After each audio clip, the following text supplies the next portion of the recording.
Blocks आहेत. एक 100% आहे, एक 90% आहे आणि दुसरी जागा अनदर 90% आणि मग 60% आहे. 4 ब्लॉक्स आहेत, सर्व सिव्हिअर आहेत. आम्ही त्यांना रेकमेंड केलं की त्यांना बायपास करावा लागेल. ओके, बायपास सर्जरी करायचं आहे. त्यांचं मन नाही, पण ते विचार करतील, मग आम्हाला सांगतील, मग आपण अरेंज करूया. जितका त्यांना त्रास झालेला, त्यांना अनस्टेबल अंजायना होता, जितकं लवकर केलं तितकं बरं.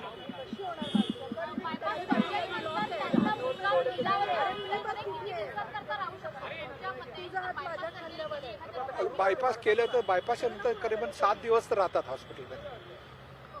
डिस्चार्ज कधी करणार? एक वेळा त्यांना निर्णय घेऊ द्या काय करायचं आहे. एक आहे बायपास केलं तर मग आम्ही सर्जनला बोलावणार, मग अरेंज करणार, तर एखाद्या 10-15 मिनिटं लागणार. त्यांची प्रिव्हियस काही मेडिकल हिस्ट्री आहे का? प्रिव्हियस मेडिकल हिस्ट्रीमध्ये काय काय 15 वर्षापूर्वी 2 स्टेंट लावलेले ब्रीचकंडी हॉस्पिटलमध्ये. ते स्टेंट बरे आहेत, तिकडे काय प्रॉब्लेम नाही.